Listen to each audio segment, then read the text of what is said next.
I will I do. Great evening, folks. Thanks for coming in. Hope you had a great weekend. We were up at Blair Drummond Safari Park today. I got a new pen. I'm going to show this off. It's a lion pen. I'm not going to tell you how much it cost, but you know, Sarah's right into penguins, so she got a penguin one, so I got a lion one. Very useless information there, but it was quite good. It's quite good. So tonight we are welcoming back one familiar face and one new one. You'll recognise the lady, researcher, author, podcast host. That's easy for him to say. It is. You've got to put me off, madam. Caroline McKendrick Gibson. So we've known Caroline on for a wee while, but she's been on a few times, but she's been hell of a busy. You know how it is. But tonight she's managed to persuade her other half, Martin, to come on. So this is his first time coming on. We've spoke about Martin before in a nice way, you know. There's, I can't pronounce that. Andy's online. Hi, Andy. Hi, Andy. How do you, is that Saya? That's Andy. Andy Guy. Right, evening, Andy. Thanks for coming in. So we've got Martin on tonight, so we're going to grill him a wee bit. Not too much, you know, just the usual stuff like account numbers, PIN number, stuff like that. Yeah, that's fine. I'll just do that now for you, Scott, if you like. I think I've got a bit of paper handy. I can just jot it down. There's Laura in. Hi, Laura. Hello again, lovely. Nice to meet you, Martin. Hello again. But Laura was with us today up at Blair Drummond. So thanks for coming in, Martin. I'm not going to ignore you, Caroline. Don't worry.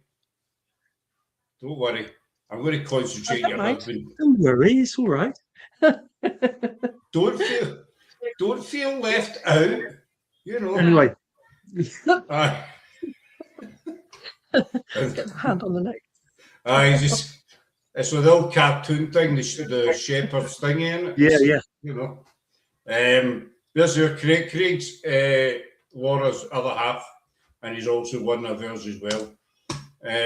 So anyway, man, how are you? Yes, I'm very good, thanks, Scott. And you? How are you doing?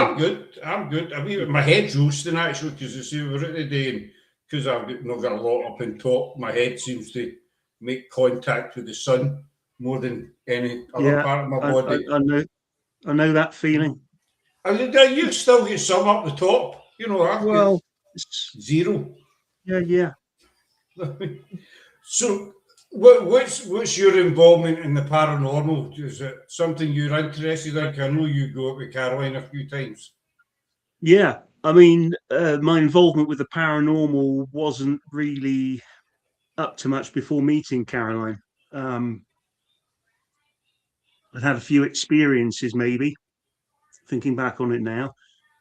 But things really started to change when I met Caroline. She was already, it wasn't SPI at the time, was it? It was the group you had before. Yeah. And she was doing investigations.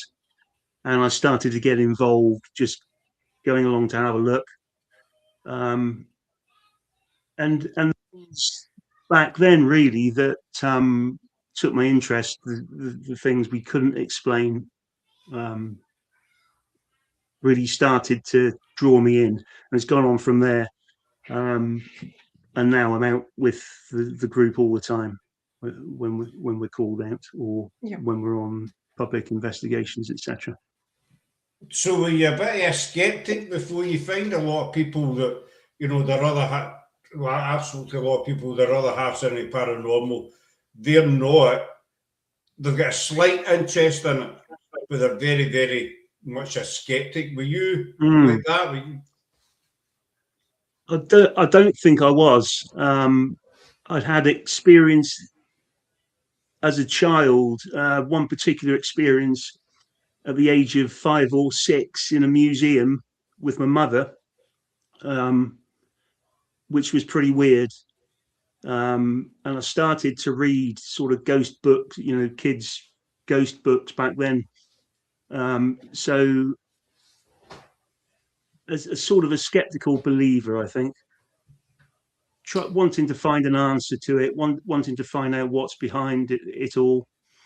I'm pretty certain there's something there, but maybe it's explainable.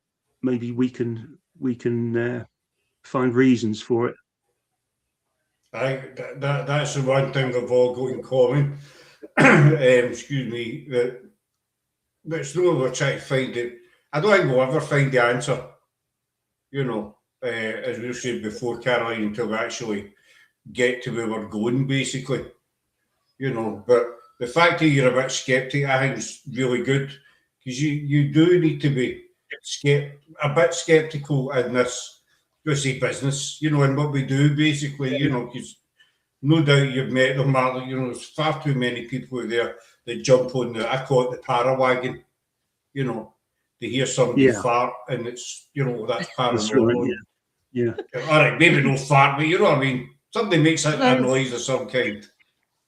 We have had that during an investigation, haven't we? We have had that, yes. Yeah. It's normally John. Is John here? No, John's not watching tonight. One of our teammates, but he always gets the blame. Was he a farter, right? Oh, yeah. It's terrible. Telling all the trade secrets away. Andy, who you just said hello to a minute ago, Sciatech. No, he doesn't fart that we know of, by the way, but he is part of our team. And he's the chap that sells all the equipment at conference that you've probably met. So, he's new to our team in the last year, isn't it now? Yeah, it's been pretty good having him there as well. Yeah, it's made a huge difference to the way that we investigate as well. So we're not going to blame him for farting. And even if he did, we'd let him get away with it. Well, I need to tell you, I've done a rigger for SPIG. I don't know if you know SPIG, Scottish Paranormal Investigations Group. We've done a lot. The rigger was actually my best man wedding last year. But they do obviously called Parked Up Paranormal every Wednesday. Basically, having another guy sit in their car and just talk paranormal. So they asked me to join them last week. No, there's not a lot of room in Rigger's car, and it was quite warm. And let's just say Rigger done something he shouldn't have done, but there was no. You know what I mean? That's all I'm going to say. High residual presence, and Andy St. John's certainly leaves. Moving on. An impression. Yeah. But see, I think that's good. But I mean, we're lucky. We've got 4 people in our team, and every so long we can have a laugh and a joke. What do you guys think? Do you think that helps investigations wise when you're having a laugh and a joke, whether it's farting or whatever it might be? Yeah. I think it does. I think we're all there together, investigating for the same end results, aren't we? And to get to know those people and to have a laugh with them is it's bonding, isn't it? It is bonding. It brings the team together. You need that though, don't you, Scott? Because if you're spending most of your time sat in the dark, in the quiet with friends, you do need to have some things to bring into that to make it fun for people to turn up. But and also we found out that when we are setting up and the equipment is being put out and we're laughing, we're joking, or we're sat quiet laughing, joking, it actually encourages things to happen. So I don't know if it's the positive energy. I mean, it sounds like I'm quoting from a Ghostbusters book, doesn't it? The positive energy to get rid of all of the slime or whatever it was that was doing his thing around the city. But we have noticed that during laughing, it does actually increase activity. I've just clicked on what you were talking about with Ghostbusters. The first film, the building's all covered and stuff. No, it does. I mean, I think Laura's saying, be grateful Craig wasn't there and did it talk about last week. I'm quite thankful Craig wasn't there because I've witnessed that and it's not good. A sense of humour is always good. This is what I think, and I might be talking bollocks, I don't know. But I think, as you're saying, when you're setting up, you're having a laugh and a joke and stuff, I think, Spirit's watching you. and they can see that oh, these are nice people, these are reasonable people, they like a laugh and a joke, so let's go talk to them. Basically, that's my way of thinking. I think the fact Craig and I are married, you and Sarah are married, we're all best friends and family, helps us hugely. And Sarah and I giggle like school trouble. Or like school children. Aye, the two get together. The other bit, you know what I mean, pain in the neck. I mean, no doubt you've seen there's folk out there that do investigations and they just sit there for 2 or 3 hours and they say, they ask the odd question and that's it. And it's mind numbing just watching them. So you need to think, how does Spirit feel? Don't get me wrong, we are very grounded, aren't we? And we do have a lot of time where we are sat listening and observing, but we do try to fill it with something scientific, something, even if it's measuring the equipment and seeing if we can get readings for atmospheric pressure and all the rest of the good stuff. We are trying to do something, and Andy and I did a live at the house here, didn't we, the last time?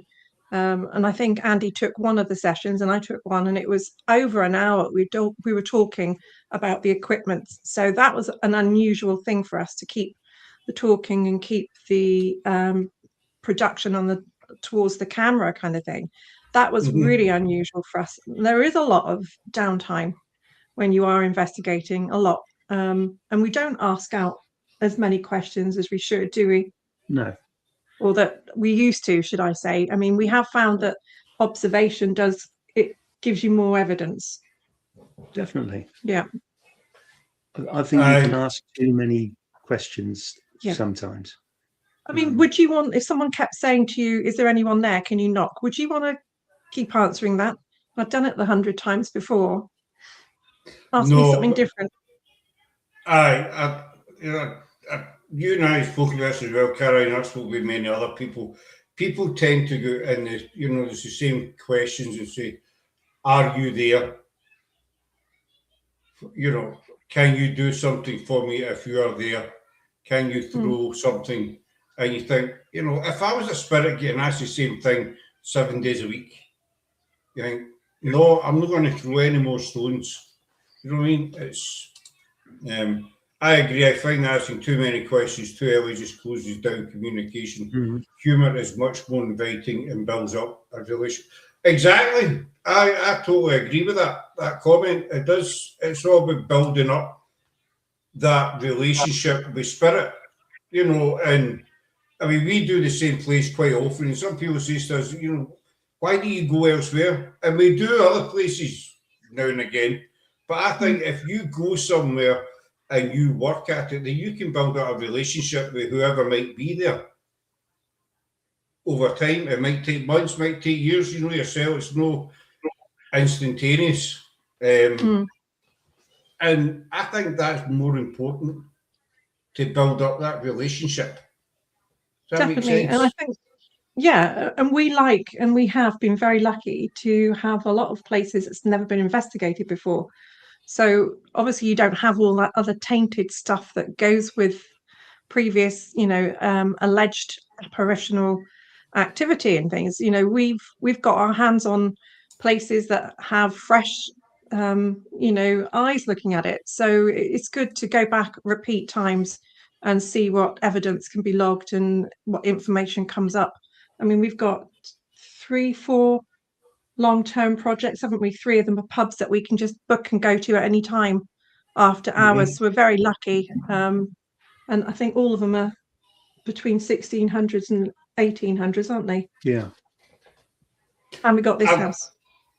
I'm glad you said that, Karen, because we've found, and I want your guys' opinion, that the lesser known locations or the unknown locations are where you tend to get more activity. You've got your, Facebook, East Drive, etc., that are done and done again.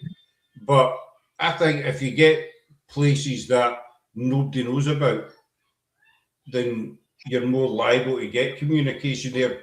My theory is, and I want you guys' opinion on it, that basically if you go to a small location, nobody's ever been there before, investigated, and whatever spirits are there are thinking, oh, wait a minute, somebody's came to talk to us.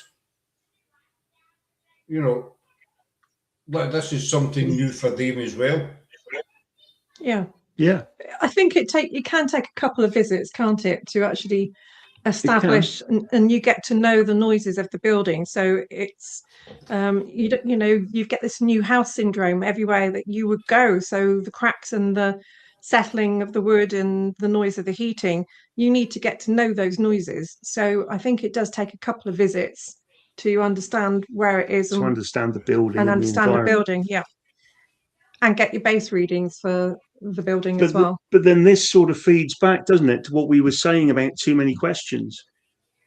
If you're walking into a building for the first time and no one's ever investigated there before, there's been no questions, and so you tend to get more of this, activity, which is interesting, isn't it? It's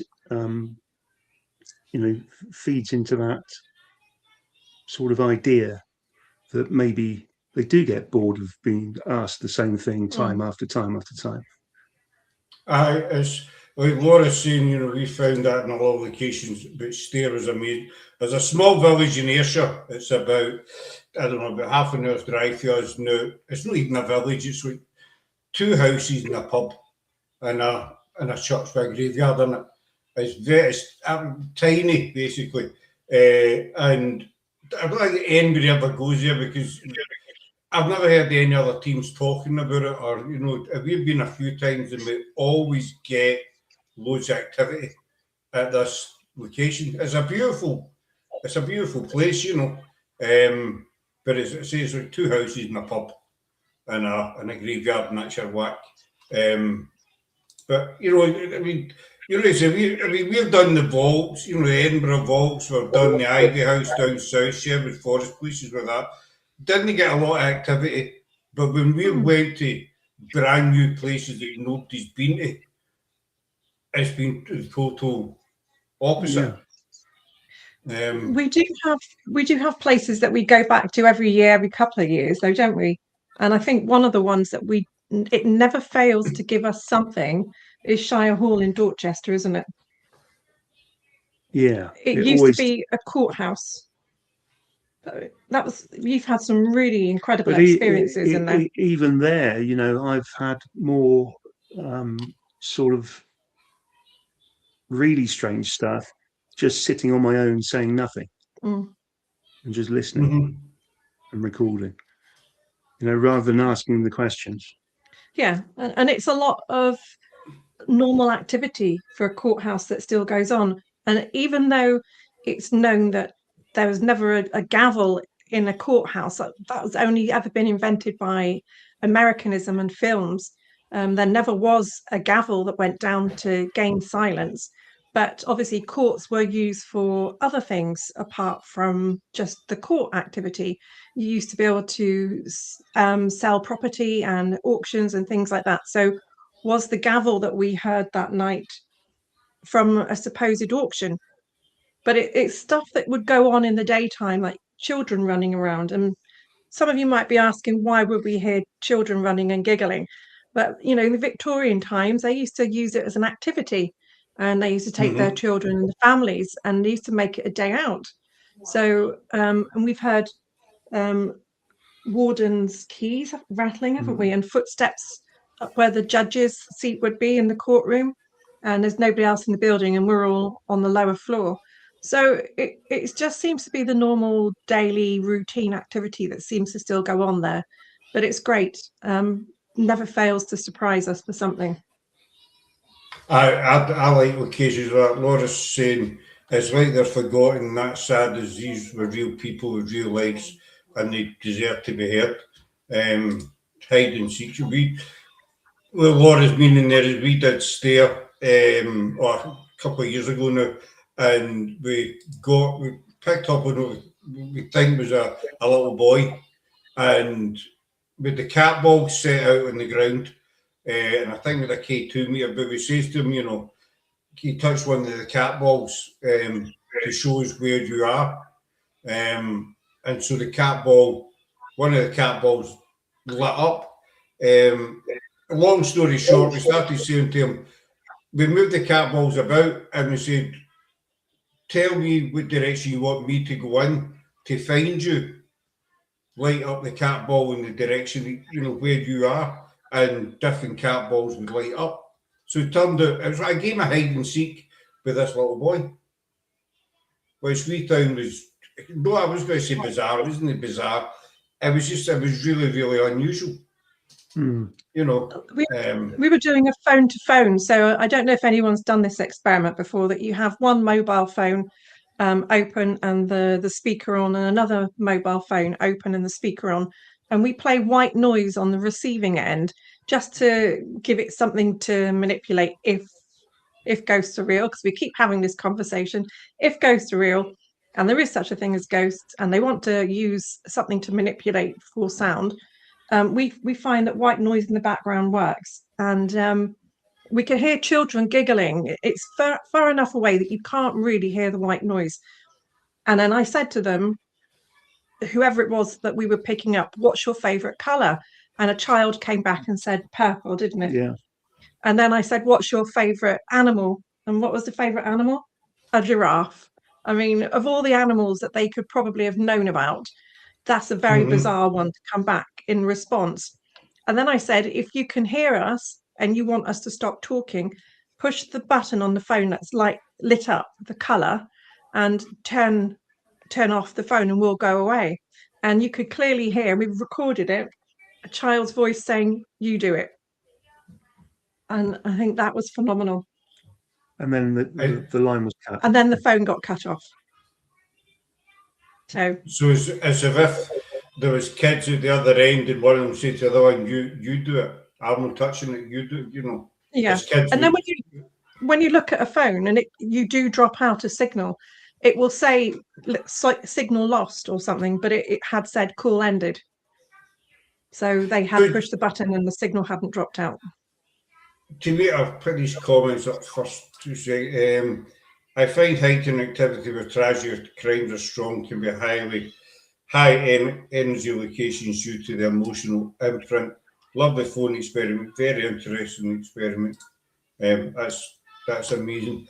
But I mean, what you're saying there, I've always believed that spirit has the capacity still to learn.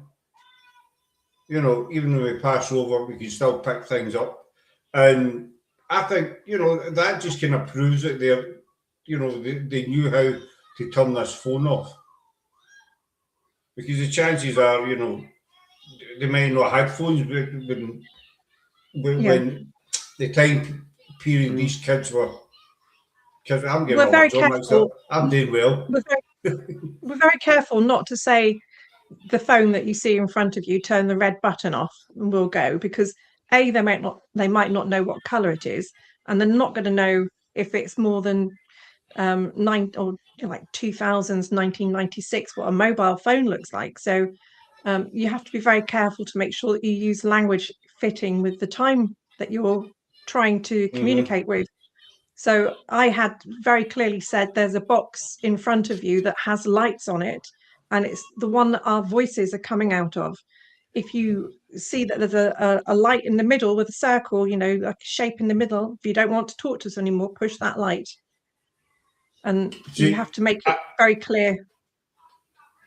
I totally agree with you. Get no offence to them, but you'll get teams out there and say, can you this device and that device, and they'll name, I've got an SLS camera here, can you, I think, well, we just, I'll refer to the K2 as a black box. Because as you say, they might not even know what a K2 is, so you say, but everybody knows what a box is. Yeah. And, if you say device, they might see that there's maybe some kind of something to do with witchcraft or something, or something to do with a torture device or, whatever. I might be talking crap. This is just my thinking. I mean, so I think it's better to be basic when you're, talking to especially child spirits. I give me a chance of them coming back to you, basically. So, Samar, your first few did you watch any of the ghost shows before you started investigating? I watched some, what was it called? Most Haunted. Most Haunted. Yeah, Most Haunted. Right. My daughter liked Most Haunted, so that was probably the main reason for it being on. Yeah. Didn't really watch anything else. That. Yeah. I think all of us did, didn't we? It's where paranormal investigating, to the public, to the general public, became popular, isn't it? Really. Mm-hmm. That kind of got people interested. So, man, what was your opinion on Most Haunted?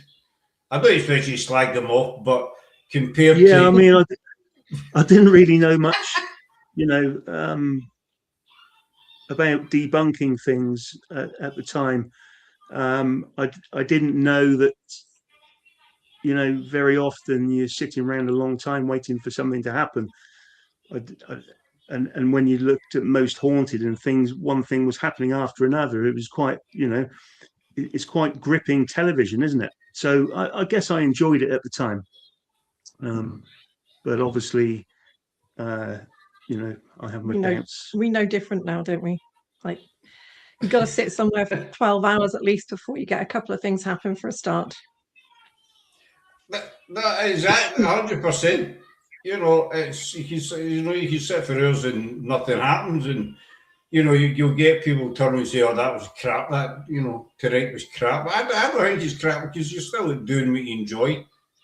And you guys have been home for investigations and you've had no activity whatsoever. Mm-hmm. But you're still out there doing what you love.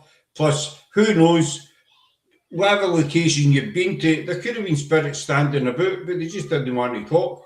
But with you being there, you're kind of introducing yourself. Does that make sense? Yeah, absolutely. It makes sense to me. But then I usually understand myself, where other people tend not to. Do you remember Dillington, when we had Dillington House, which is like quite a large family home? What sort of age is it? 1600s. 1600s, and there'd been nothing all night. John, one of our team members, had set maybe a dozen cat balls up on a conference table in one room, which was meant to be haunted or whatever. And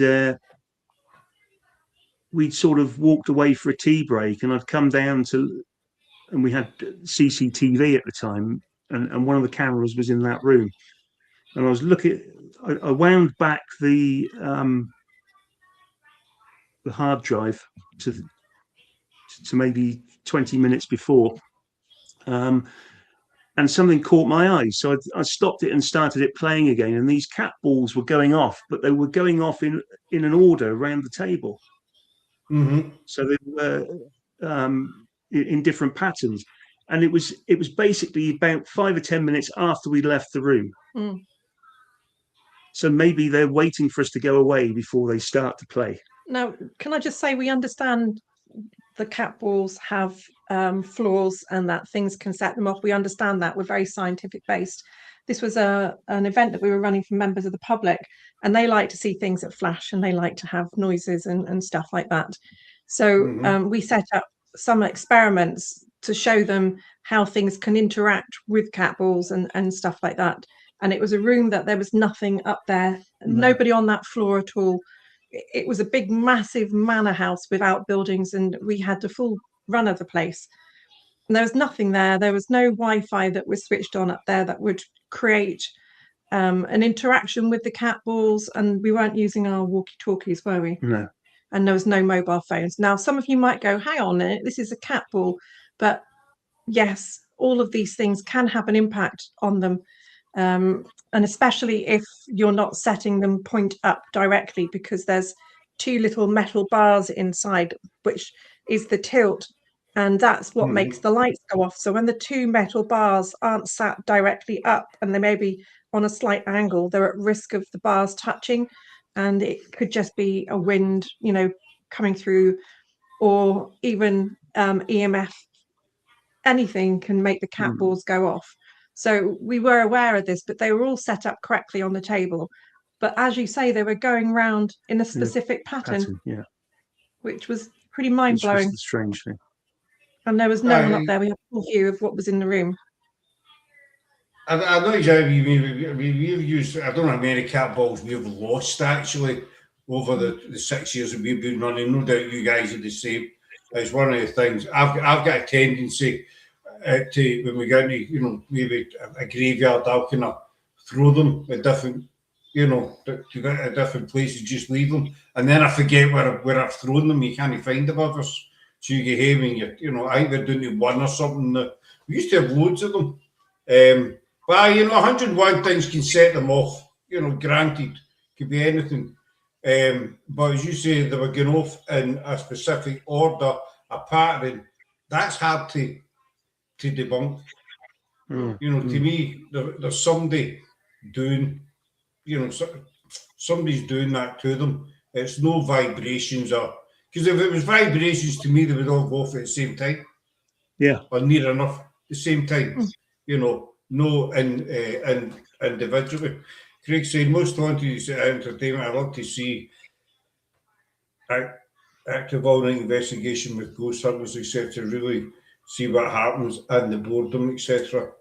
I had a cat ball sat beside my Ashley, my deceased dog, my cat, and they were best friends. They died 3 months apart. For months, this cat ball never went off. TV was close to the ball, but TV was close to the ball, but not once did that ball go off. One morning, a cat ball went off. The footage I caught in video, got this footage clearly shows both dog and cat interacting with me. The cat ball, I can't read that. Maybe it's been too long a day for me. I don't know. I've done too many steps with me on the TV, but the ball doesn't go off with TV. Only my voice and talk to my girls. That's the thing I hate about the comments on YouTube. You're only allowed so many words. So when somebody's, typing a big comment, it splits up, so you can try to piece them together, But I know exactly what Laura means. She had a cat ball on top of her unit, and the ashes were there, and it sat for, I don't know, weeks, didn't go off, and then all of a sudden they started going off, kind of thing. I think most wanted, it was good when they first started it way back early 2000, whenever it was. But then it just got silly to me, basically. Which I'm happy to send if you. Laura will send you that video if you want. Yeah, that'd be interesting. Thank you, Laura. Have you got Laura on Facebook? Yeah, we have. We have. There you go, Laura, dear. Send your video away.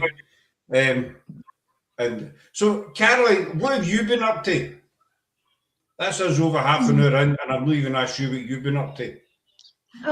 Writing. Yeah, writing. More writing.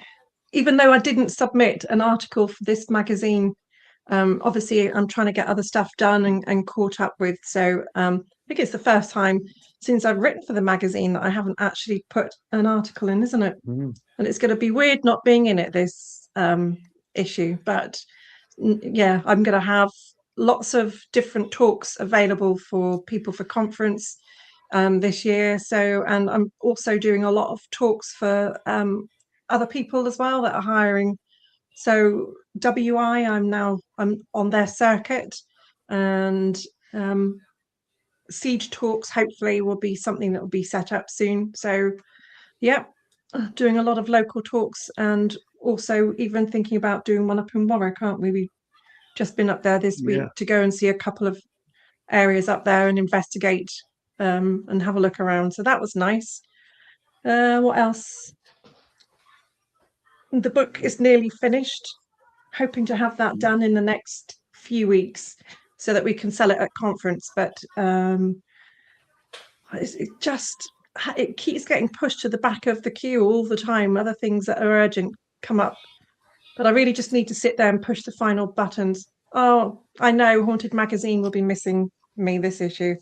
I just didn't have time. I'd only half finished, completed the magazine article because my health wasn't particularly great over the last couple of months, was it? No, it wasn't. So I've had a few investigations and they found a brain, so it's all good. It's true, I have one. That's always comes Don't know in if it handy, I works or not. suppose, doesn't it? Major result, actually. That- Don't know if it works Well- properly yet, but Modern medicine, you see, Scott. I was just going to say, you know, it's great they found it, but now they need to see if it works or not. You know, I think you'll have me booked in for a frontal lobotomy before soon anyway. but no, I mean, life does kind of take over. You know, I mean, it's as much as we love doing the paranormal and getting out there and investigating and, you know, doing shows, whatever. Sometimes life just gets in the way, and obviously your health that comes before anything. You know, Yeah. you don't have your health, you don't have nothing basically. But not like that. I mean, because we're good at this Saturday, and this will be the first time we've been out as a team this year, I think. And we're almost into June. We're almost into June, and you know, because life just. I've been out a couple of times with Spig, twice, but we've not done an investigation as a team this year. We're almost halfway through the year. I think we've only done a couple, haven't we?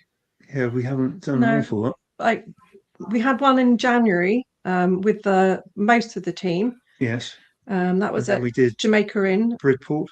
Oh yeah, we did the pub again, didn't we? So one of the Bridport. pubs with Channel 4.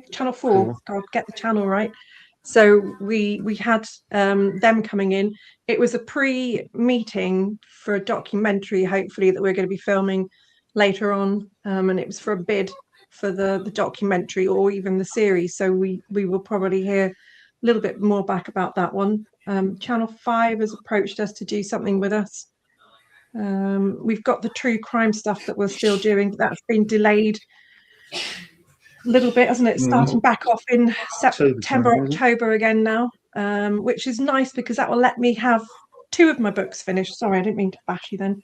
So yeah, I think we're trying to put all of our eggs into one small basket, aren't we? And then we do have a lot of stuff that we do, but research takes up a lot of our time. A lot of research, doesn't it? Yeah. Yeah. So what's the true crime? I'm on fire with my words. Right, true crime side. What does that involve? So we're working with a production company.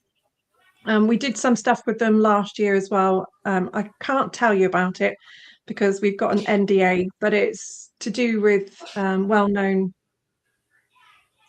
killers. Yeah, well-known killers in the UK, and that's all I can really tell you. So yeah, and they're a nice bunch of guys. They've done a lot of previous work with Killers aren't. No, not the killers. Aye, No, killers are, so- you know, nicer guys you couldn't meet, you know. They Case cut of- folk up and kept them in their fridge and that, but they were really nice to talk to, you know. Yeah. Charming. Yeah, But so researching into potential victims, other victims that haven't been found as yet. So that kind of stuff. No, I was asking about the true crime because I love I watch a lot of it on Netflix. All the true crime, I can't say the 2 words. True crime documentaries. I'm watching one. I started watching one. The Carmen boat or something it is where a mother and son have been out fishing in a boat and the boat sank. The mother vanished, but the son, he survived. But there was a lot of things that don't add up to the son's story kind of thing. I've not finished watching it yet. What was it? I watched one the other night. It's I can't remember what it's called. Forgotten what it's called, but they get 18 years. It was a British one as well. I can't. It'll come back to me. But I like a lot of the true crime stuff. Not that I'm a serial killer or anything, you know. Or I don't know. What do you think? Wouldn't like to say. You're not I'm the not- Scottish types alike. See, there you go. We had- Like, your man's Scottish. Yeah, that's two husbands, and both of them were Scottish, and I met neither of them in Scotland. How does that work? Yeah, I think there's a bit of a pattern here, Martin. Yeah, This, All good men Just- come from Scotland. does worry me a bit, Scott.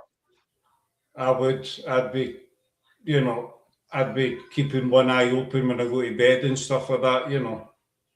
Well, that's a bit mean. So, you know, my last husband did pass away. That's mean. Oh, sorry. Sorry, that I take that back. I just, you know, moving hastily along. Sorry, Caroline. I totally Well, look, forgot. if he does disappear, then you can dob me into the police if that's what you think. Don't worry, man. We'll keep an eye on us Scottish people. Okay, yes. Stick together. That's What I'm right. saying. If you need help. Aye. There. You probably could have said because my specs. If you do mysteriously vanish, then questions will be asked.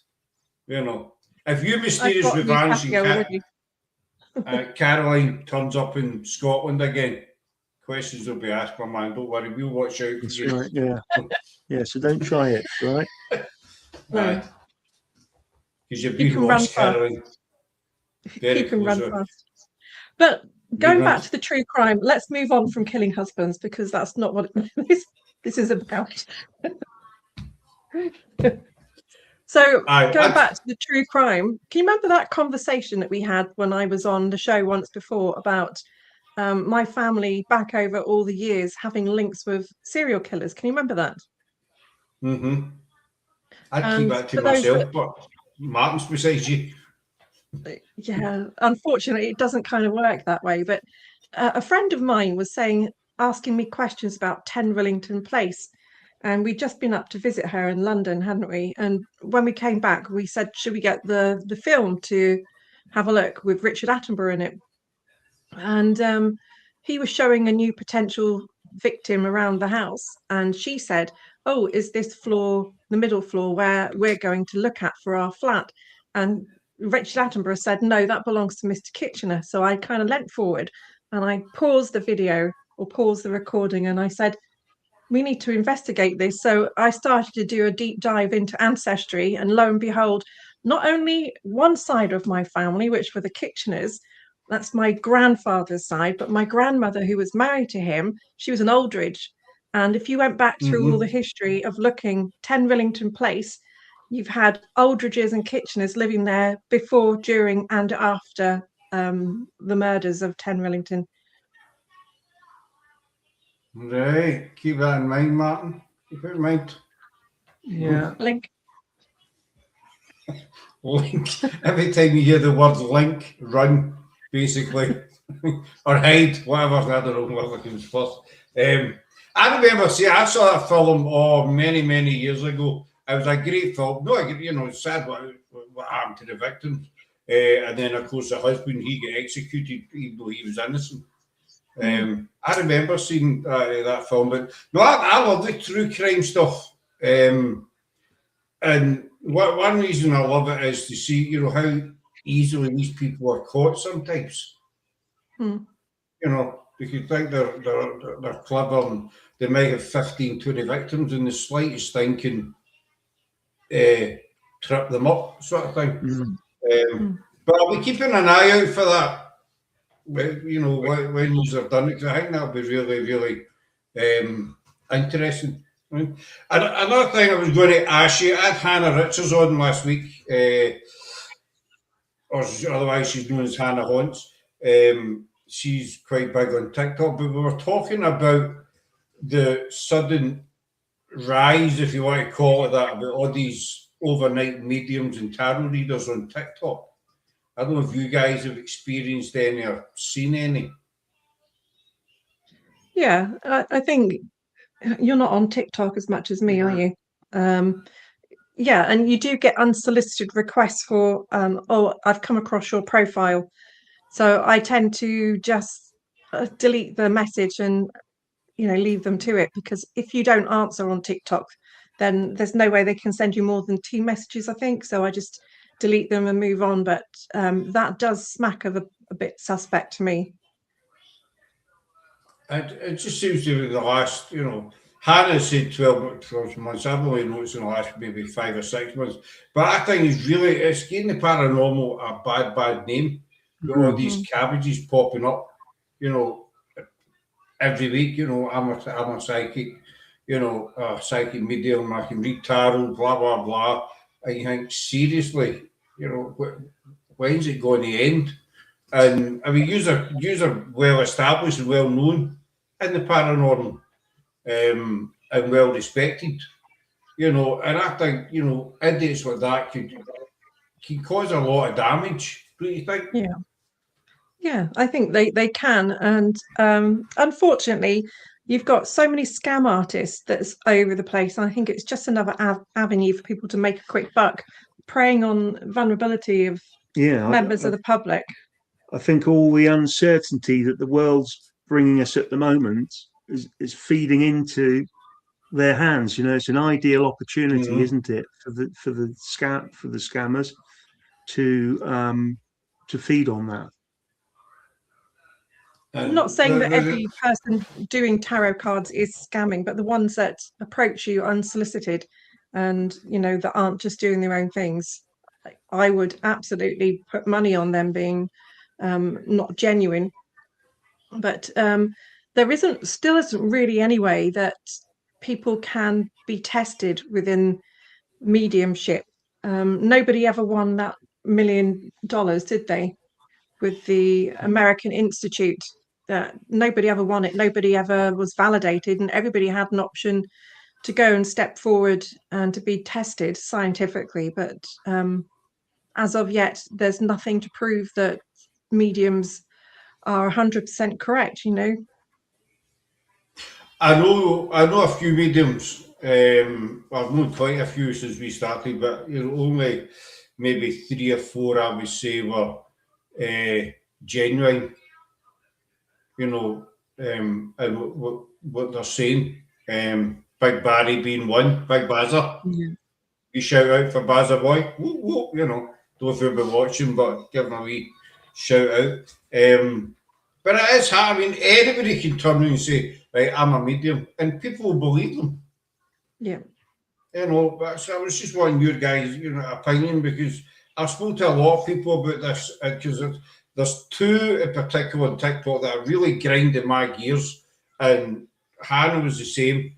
And I'd love to do a show, not to grass them, just to out them, just to get rid of them, because every day they just drag the whole thing down.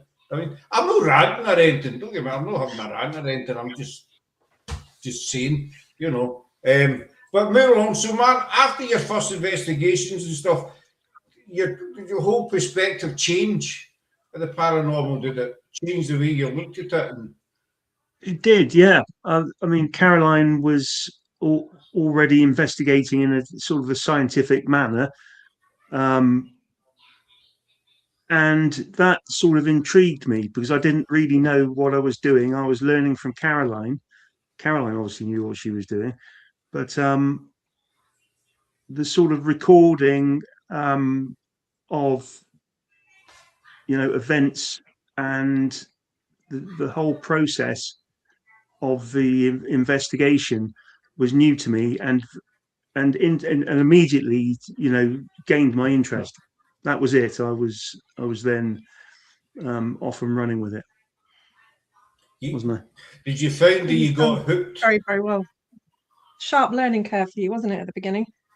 Yeah. There was a lot goes on, and to do it the way you wanted to do it, and maybe bring my own ideas into it as well. I think that's important. You do still need to have a fresh eye looking at it. And we've got an incredible team now. We've got 7 strong, isn't it?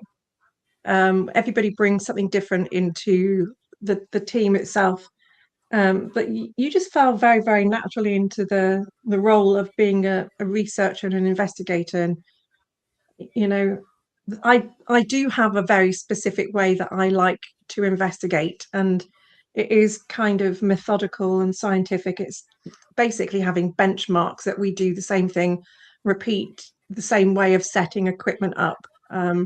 Yes, we do different experiments, don't we? So we're not completely dull, but also you do have to repeat some of these again and again, because that's where you need to be able to measure your scientific results. You can't measure them if it's not repeatable. So some of them are a lot of repeats, but yeah, I am kind of a little bit fastidious how I do it. Is she a bit of a hard taskmaster, Martin? Is that it? Yeah, I mean, I have to drive her there as well, but Scott's bloody awful. And pack the bags, So- put them in his car. Yeah. Oh, it's not coming in now, Caroline. So Martin packs the bags, loads the car, drives the car. Then you teach him how to investigate. Then he reloads the car and drives the car back. Is this where I get to blink now? You've got to ask for Angela. haven't you? Nobody So- answers when you ask for Angela. So what exactly does Caroline do then, Martin? You know. Well, Caroline gets all the equipment ready the day before, and she puts it all back in the bags exactly correctly where it should have been packed away. Oh, From are the you one of time- those yeah, that's people? right. Yeah, you do. You do. You charge things up, don't you? I charge things up. I get it all ready. And you make sure we got tea and biscuits as well. Yeah, I do all that. I do all the event booking with the people that we're going to. I do the risk assessments, all of the paperwork with people. So all of that kind of event coordination side of it. And Martin, I'm very, very grateful that you do carry a lot of the bags, but we're normally continuing with the investigation while John and Martin start packing up some of the equipment. So we're continuing to do that, which is why John and Martin pack, and we can get away quicker, have more time to finish off doing an experiment, but be out by the time that we need to be out by. So we've got it down to It all works tight really well. margin. And Yeah. poor Andy, he it's his own equipment that we use a lot of, like some of his recording stuff. And he has a very set pattern that he puts things out, and he's now trained the boys up. So the boys help him to bring his equipment in and pack it. So we all have set jobs that we do in the team. We've got a photographer. I go around with the floor plan when we go somewhere new, and I make notes with a couple of the other girls, and we do environmental checks. So we've all got our specific roles. Carrying the equipment to and from the car, I do carry some, but it's mainly yours and John's role. Yeah, we Yeah. covered that bit. Don't make you do it though. It's your role. You get in know trouble your in a place, minute. Martin. You know. Yeah. It's like a well-oiled machine. No, I told so you get the easy side, Martin. Basically, you know. Yeah.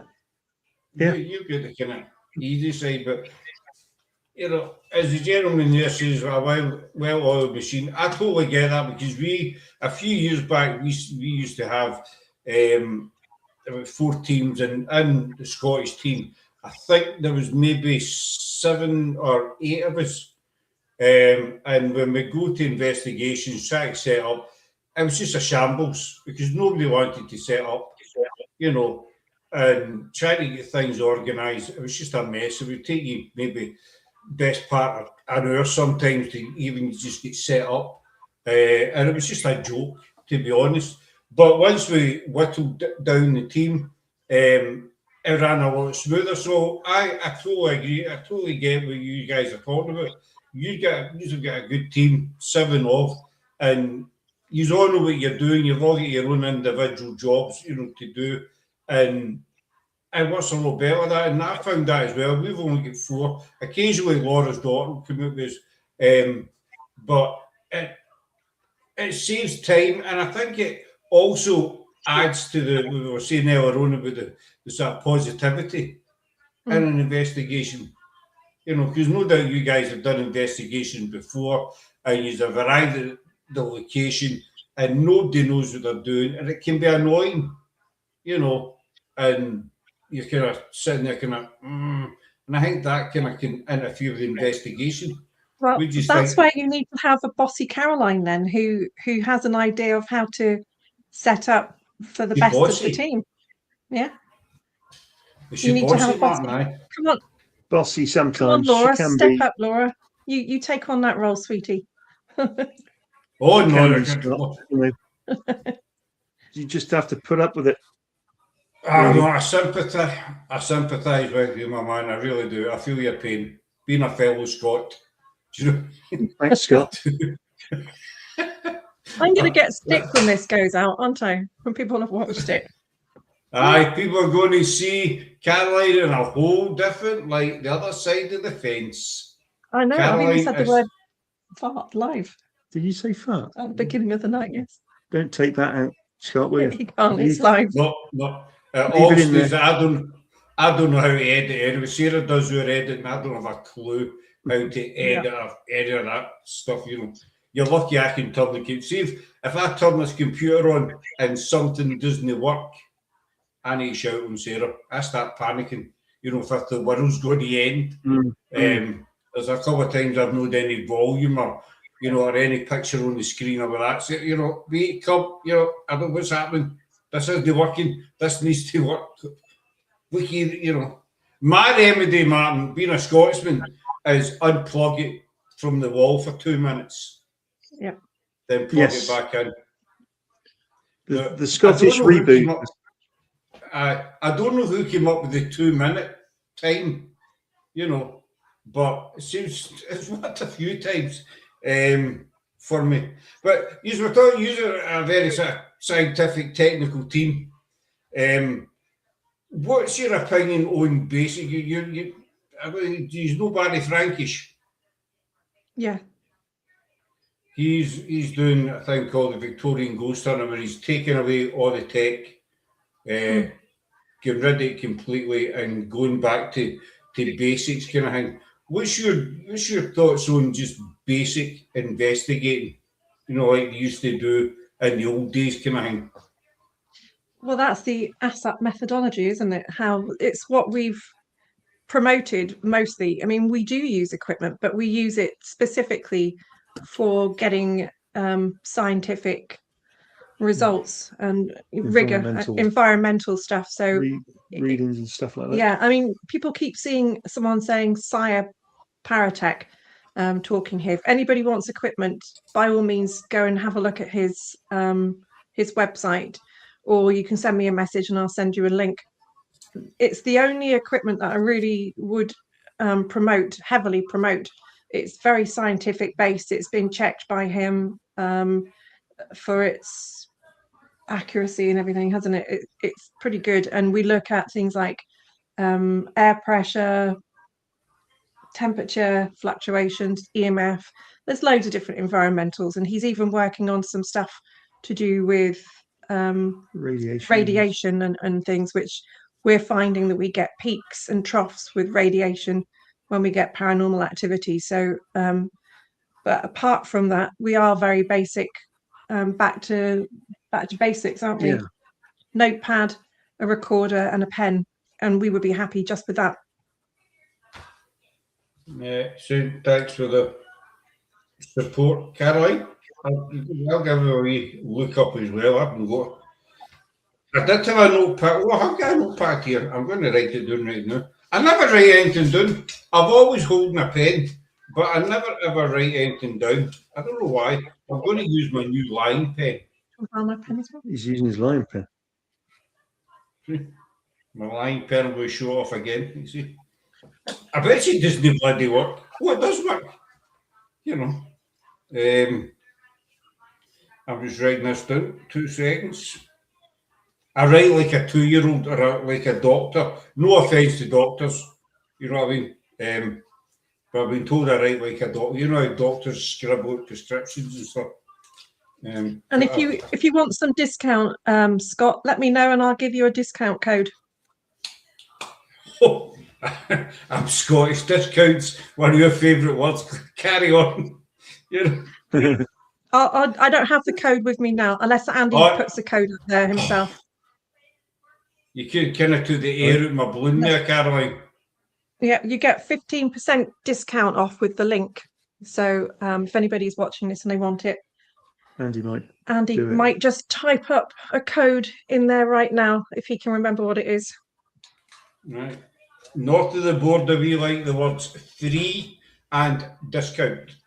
You know, or certain percentage off. So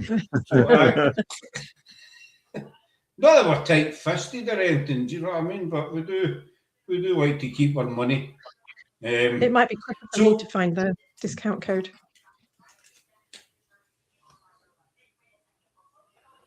So when is next out? When's your next investigation? When is our next investigation? It's really busy with other stuff that we've been Didn't doing. we have something at East Lamborough? Yeah. We could go to one of the pubs and make something there, but in a couple of weeks' time we're up at the conference up in Parameet, and I'm talking there. Or first thing on Saturday, first thing on Sunday morning. Okay, I'm headlining on Sunday morning. That's going to be one for a hangover, isn't it? So not like a drink, obviously. So and then we've got investigations. We're concentrating a lot on this house this year, aren't we, to try to see what we can find here. I think the team are going to book either the Knowth Fort or back to Shire Hall in Dorchester for one in around July, maybe. So what's happening in the, if he's already talked about it, if he's doing that totally fit, happening in the house? You're going to be investigating it? I've lived here for 10 years and it's basically been active from the first moment that I moved in. Have I never talked to you about the house before? But bits and pieces. So like all briefly long-term recorded hauntings, we've had everything and anything thrown at us, haven't we? We've had whistles, dogs barking, a man coughing that sounds like he's got emphysema. We've had the grandfather clock winder thrown at the dog, at you, at the wall. It took a massive piece of plaster out of the wall. And then in the kitchen, we have things being moved and thrown. It likes the spoons. Spoons being moved, but it knows when it's out of camera shot. Yeah. So it does things out of camera shot, but we have caught things on camera. We've caught keys flipping over on the cabinet in the hallway. We've had a spoon in the kitchen in a bowl flip, and we caught that moving. So we had a Chinese and left the stuff out there, went back to watch the film, and I think we were getting ourselves a drink and the spoon just flipped over. And but you normally just hear the spoon dropping in the coffee pod spoon bowl next to the machine. But when you go back and listen to all the activity that happens, none of it has got any reverberation. None of it. It's all sounding like it's in an echo-proof room, like in a padded room, isn't it? The biggest thing lately was the shelf, wasn't it?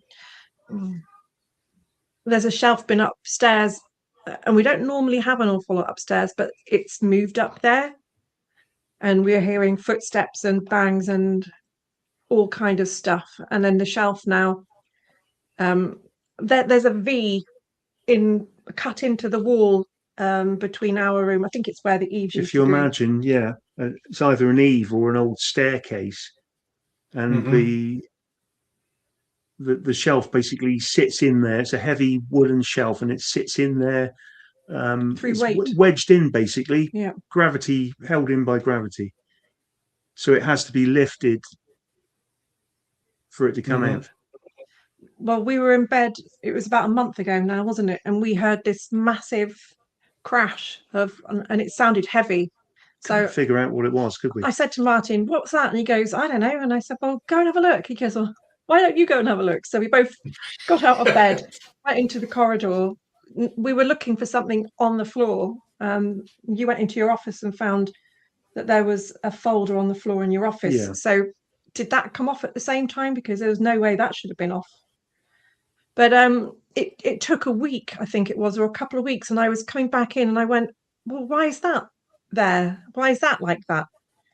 And I thought, well, do I put it back up? But now I'm so frightened to put it back up in case at 1 o'clock in the morning it makes the same crash again. And although we're hardened paranormal investigators, having stuff moved and thrown, heavy stuff, it does. Especially when you're asleep. Yeah, it's not good. It's annoying. You're woken up the middle of the night. I've got your Discount code. I've got your discount code. So, have you any idea who it is, or? It's a good question. Why? Well phrased. I think that there's multiple things going on in here. I'm sure that there was definitely an old man who died in this house. Looking back through research, it was one of the first people who lived here. And I would, from how he sounds when we've recorded him, he sounds very emphysema, doesn't he? And he coughs a lot. So he probably died of maybe a smoking related illness or something like that. We do get cigarette smoke. We get cigarette smoke. I've seen a man in full-bodied apparition walking from the kitchen out through the conservatory out that way. And that was the only time I have seen that, wasn't it? Yeah. I heard a woman in this room crying, "I'm sorry." And then and a lady upstairs. Oh yeah, there was an Edwardian lady stood next to Martin in the bed. That was about 3 years ago. If you go back and have a look at my TikTok or my reels, you'll see I've recreated and told the story. One I haven't told people is my team now woke up about 2 months ago, and there was this little boy who was wearing what looked like Edwardian clothing again, and he was leaning into where I put Martin's clean washing and his shirts on the front of the wardrobe, and he was leaning in and he had a hold of the sleeves of the shirt like he was looking at it in interest. And then I woke up, turned over into bed, and he looked at me and I looked back at him and I went, "Oh, I haven't got time for this." And I just turned over and went to sleep. But he caught my eye when I looked at him and spoke. And I just thought, "Nah, you're not supposed to be in here. You're not allowed upstairs." So yeah, all kinds of weird stuff. And then that black thing that you keep seeing crawling across the floor. Yeah, I've only seen it once. So it's a shadow about a foot tall, which moved fairly quickly from one side of the house to the other across the doorway.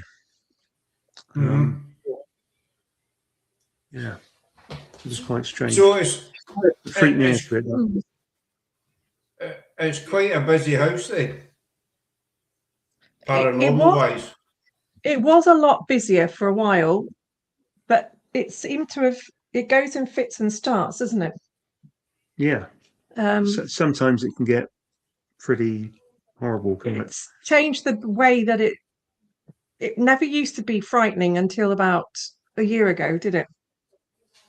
And then sometimes now it leaves you kind of a bit concerned what it is, because I'm here a lot on my own when you're working. And it happens a lot at night rather than most of the stuff that we were experiencing was during the daytime before, wasn't it? So it's always unnerving when it's your home and you go to that place which is your safe space, and it's unnerving when there's stuff going on there that you've got nowhere to go, isn't it? Yeah. The one place that you looked at safe is, it's just the atmosphere's totally changed. It just doesn't feel right. Our old house was active. We'd stuff went on there, keys swinging indoors. Our smoke alarms went off. Randomly, we got the engineer out. He didn't believe me.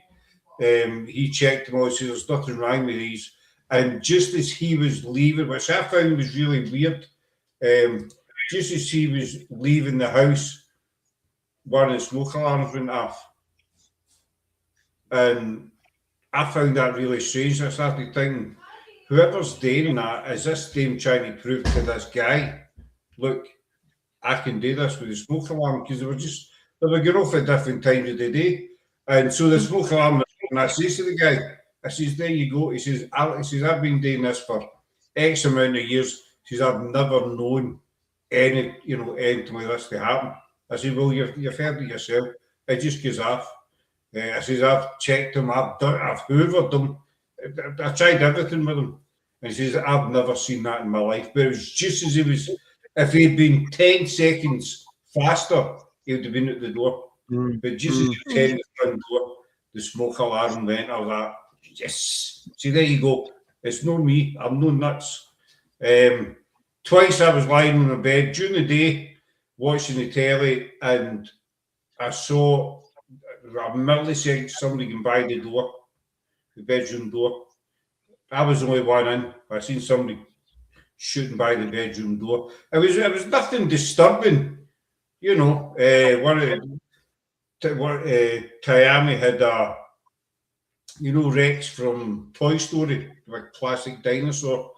We set up a locked-off camera in the living room one night, and we put Rexy at one end of the couch. When I got up the next morning, the camera had been turned off, but Rexy was at the opposite end of the couch. So we looked back at the footage, because I thought, wait a minute, did I put him at the other end? So I looked back at the footage, and I'd put him at the other end, but he'd moved to the opposite end. So it was like wee silly things, you know. They weren't kind of life-threatening or anything, but it was just, they could be annoying at times, you know. Your pal saying I've had some collie wobbles on the land. I'm going to look completely stupid here. What was a collie wobble? An unsettling feeling when you don't feel comfortable. Right.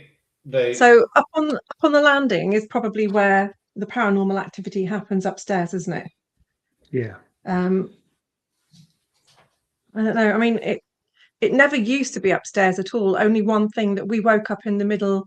Well, you woke up at 5 o'clock in the morning to go and do your, I think, was it a run that you were doing, like a 50-mile run or something? Mm-hmm.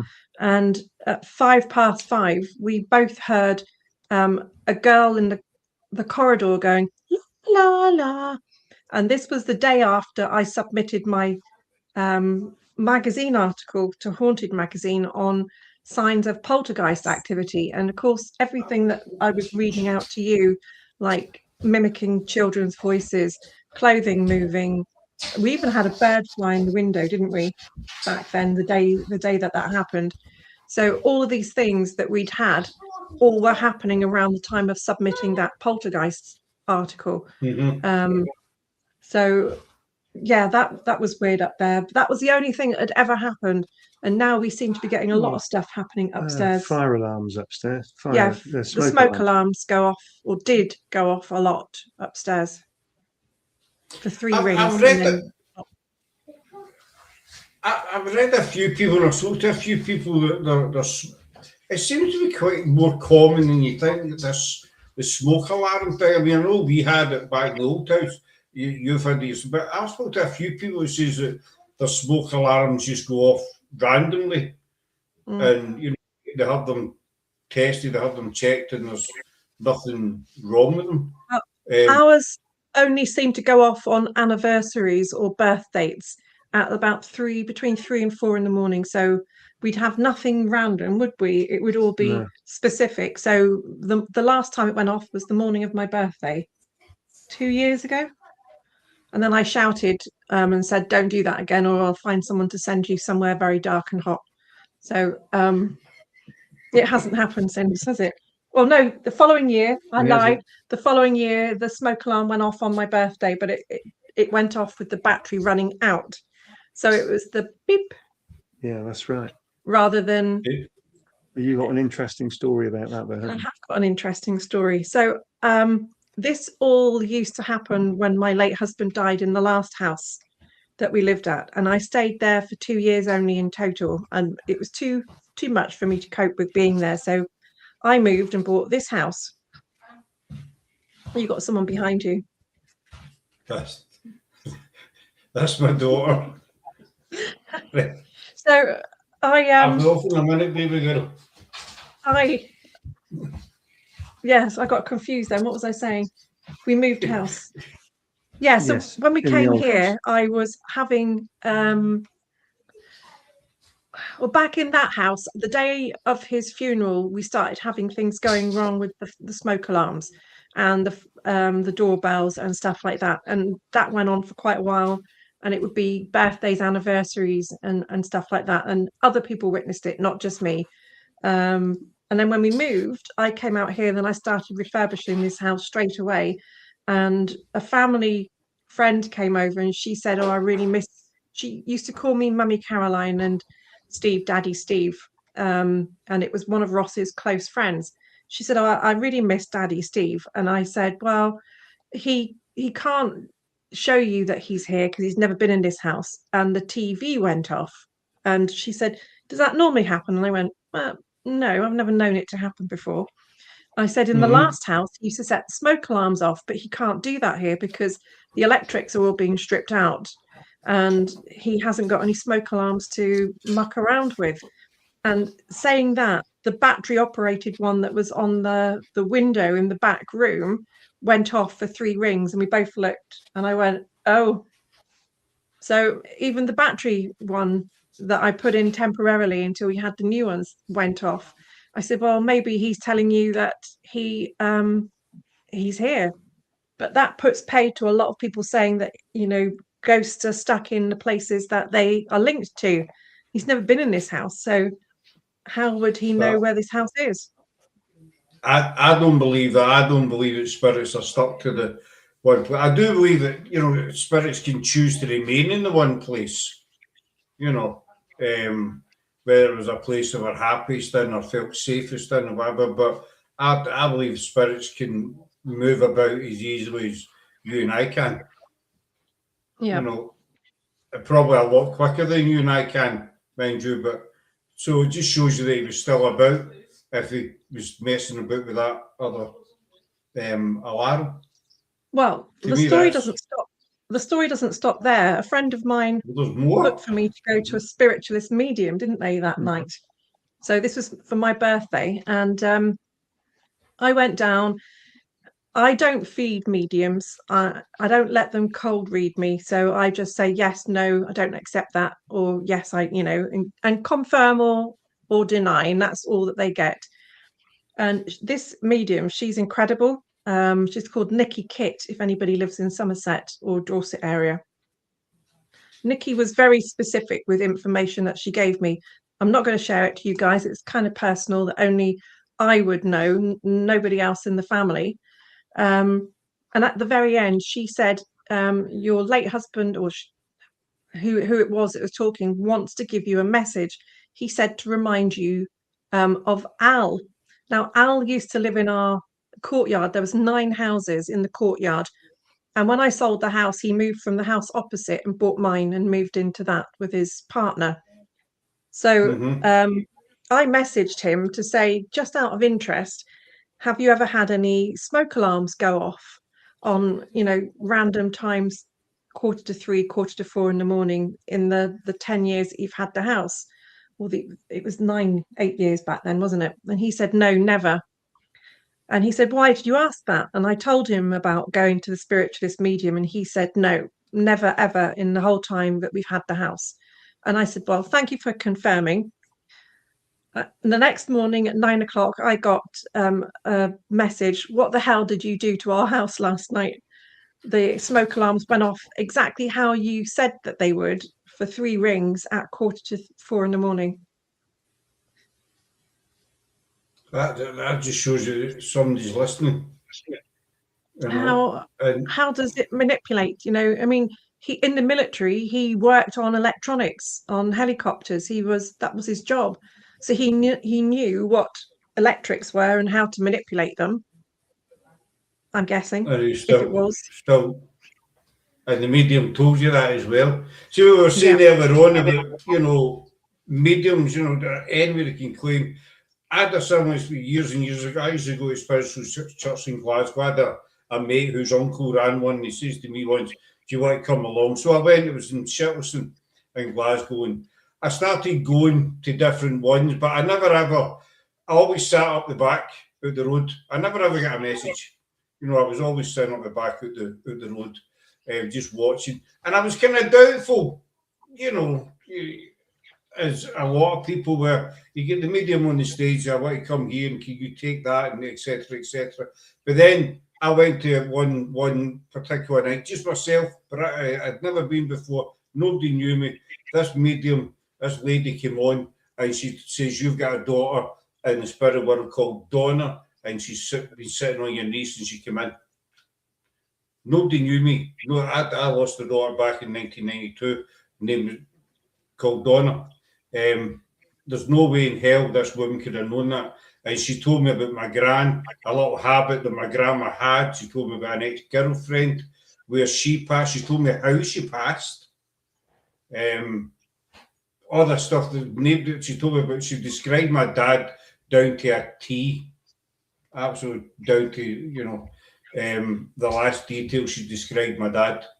And she also said, you're studying something and you keep finding books on it, you have to keep studying it. And that time, I went to the library and I'd asked them if they'd any books in spiritualism, and the girl says, we've only got one. So I took it home, read it, took it back. And when I took the book back, I'm going to have a wee look, going to have a little look, and I found another book on spiritualism. This happened about 5 or 6 different times. I kept finding a book, and this woman, not I've told anybody that, I didn't tell my at the time wife, but this woman says you keep finding books on it, and you keep going, and that's what convinced me that there are, you know, genuine mediums out there. Yeah. Because see, no way in hell could this lady have known anything. I didn't even come to that part of the town, you know, and it was a spur of the moment thing. Me going this, you know, your experience, Caroline. You know, I think that kind of does prove that there are genuine mediums out there. I have no way of knowing how she would have had that information, because even if, like, let's just say the worst possible thought that someone wants to say, that somebody in my friendship group messaged her to tell her that I was going, and let's just say that it was totally set up. The stuff that she gave me, nobody in my group ever would have known any of that. It was completely private and intimate stuff that nobody would have known. So I don't know. I literally don't know.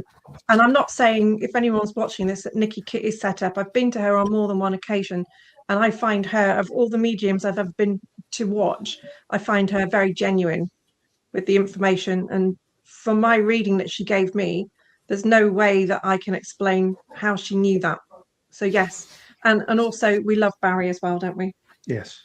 We do. You got to mention the Bazza. You can't leave Barry out there. You've got to give him.